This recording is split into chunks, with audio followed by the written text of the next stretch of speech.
Law जो है वो 3 कैटेगरी में डिवाइडेड है। सबसे पहले ये समझिए 3 पार्ट्स में कैसे है, क्योंकि एक तो बीसीआर जो आपका टोटल थ्योरी पेपर है, एक डायरेक्ट क्वेश्चन जो लॉ से आएंगे और एक इनडायरेक्ट क्वेश्चन वो भी लॉ से आएंगे।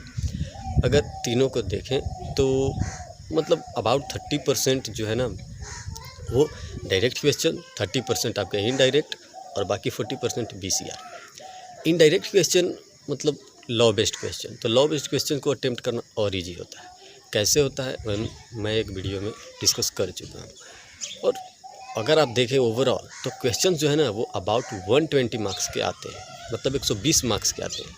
एक क्वेश्चन होगा, एक क्वेश्चन जो वो और करके उसको आपको छोड़ देना है, वो बीसीआर में भी रहेगा, वो लॉ के सेक्शन में भी रहेगा।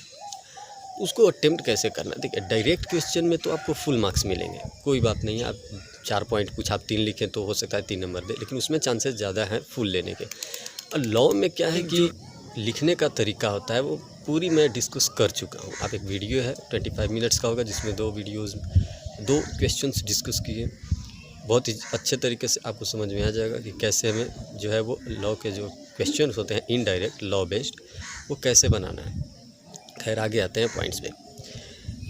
लॉ में नंबर लाना बहुत बड़ी बात नहीं है। कहाँ नंबर करता है, लिखने के तरीके में। आप प्रोविज़न नहीं लिख पाए अच्छे से, आप उसका जो फैक्ट है और जो मेन कंक्लूजन वो नहीं दे पाए, तो उन सबको आपको ना माइंड में रखना है। अब ये माइंड में रहेगा कैसे, वो ऐसे रहेगा जब आप क्वेश्चन देख रहे हो ना तो क्वेश्चंस में ही प्रोविज़न छुपा रहता है।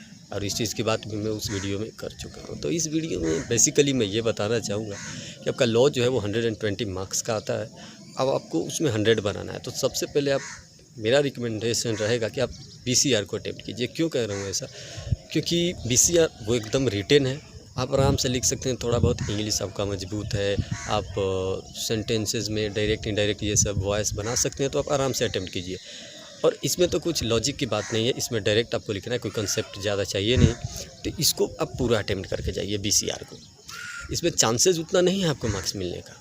आप टोटल बिजनेस का लैंग्वेज लिखेंगे तो आपको मिल सकता है, लेकिन टोटल इसमें भी चांसेस नहीं होता है। तो मैं कहूँगा पहले इसको अटेम्प्ट करें, आराम से पूरा बनाएं, फिर जाएं आप लॉ के सेक्शन में। लॉ को पीछे इसलिए रख रहा हूँ क्योंकि वहाँ पे थोड़ा सा आपको कॉन्सेप्ट चाहिए, तो जल्दी में आप उसको नहीं बना सकते। आपको चाहिए कि थोड़ा कॉन्सेप्ट मजबूत है, फिर उसको अटेम्प्ट करें।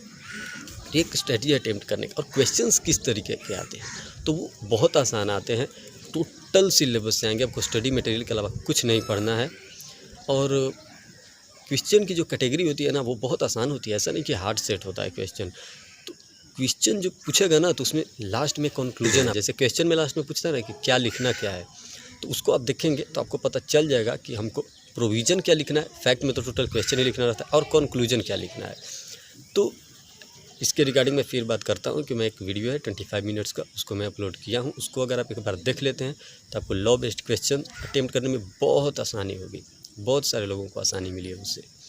तो आप उस चीज़ को देखें, अच्छे से समझें कि जो लॉ के जो इनडायरेक्ट क्वेश्चन है लॉ बेस्ड, वो सबसे आसान क्वेश्चन होते हैं।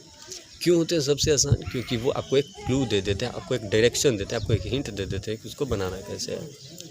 कभी कभी क्या होता है, हम अकाउंट्स भी अच्छे से बना लिए, लॉ भी अच्छे से बना लिए, थोड़ा बहुत मैथ्स में इधर उधर हुआ और इकोनॉमिक्स अच्छे से कर लिए, पेपर अच्छा गया। लेकिन दिक्कत क्या है ना लॉ में, कि आपको लैंग्वेज होनी चाहिए प्रॉपर। अगर वो प्रॉपर लैंग्वेज नहीं रहेगा ना तो आप फेल डिक्लेयर कर दिए जाएंगे। आप 100 मार्क्स भी अटेम्प्ट करके आएंगे तो आपको हो सकता है कि 35-36 भी मिले, क्योंकि ये लॉ है और यहाँ पे लैंग्वेज और लिखने का तरीका बहुत ज़्यादा मायने रखता है। तो इस चीज़ को आप ध्यान रखें कि जब आप प्रोविज़न लिख रहे हो ना तो आप क्वेश्चन में देखिए कि जो क्वेश्चन में सबसे लास्ट में जो बात पूछा है उसी बात से रिलेटेड टॉपिक को वहाँ पे दिखाना है आपको प्रोविज़न में। नीचे फैक्ट में समरी लिख देना है क्वेश्चन जो पूछा है, और कंक्लूजन में आपको जो क्वेश्चन पूछा है कि क्या आंसर होना चाहिए, फाइनल आंसर जो 1 से 2 से 3 लाइन में हो जाएगा। तो दिक्कत कहाँ आती है फिर, दिक्कत आती है कि आप उसको एक प्रॉपर वे में नहीं लिख पाते। आप जैसे तैसे लिख देते हैं, हो सकता है प्रोविज़न में सेक्शन मेंशन कर रहे हो वो गलत मेंशन कर दिए, तब तो पूरा नंबर ही नहीं मिलेगा। थोड़ा सा भी कंसेप्ट क्लियर है ना तो आप उसका जवाब अच्छे से लिख देंगे, और एक प्रॉपर वे आपको पता हो तो आप आराम से उसको लिख सकते हैं। तो लॉ के लिए आप डरिए नहीं, आप आराम से बीसीआर अटेम्प्ट कीजिए पहले। हाँ, हो सकता है आप लॉ भी अटेम्प्ट कर सकते हैं, कोई दिक्कत की बात नहीं है, लेकिन मैं रिकमेंड करूँगा बीसीआर, क्योंकि वो एक रिटन है। तो आप उसको 1 घंटे 15 मिनट में आप कर लेंगे, I think BCR that is enough. उसको करने के बाद आपको लॉ के सेक्शन में जाना है, पर आराम से आप उसको देखिए। डायरेक्ट क्वेश्चन में तो फुल मार्क्स आपको मिलेंगे अगर उसको आप बनाते हैं, और जो लॉ बेस्ड हैं वो और ईजी होते हैं। मैं ऑलरेडी एक वीडियो में बात कर चुका हूँ कैसे उसको अटेम्प्ट करना है, आपको कैसे उसको क्वेश्चन जो है उससे आंसर आपको कैसे निकालना है, इस बारे में मैं उसमें डिस्कस कर चुका हूँ। तो आप उस वीडियो को जाकर देखें, आपको पता चल जाएगा।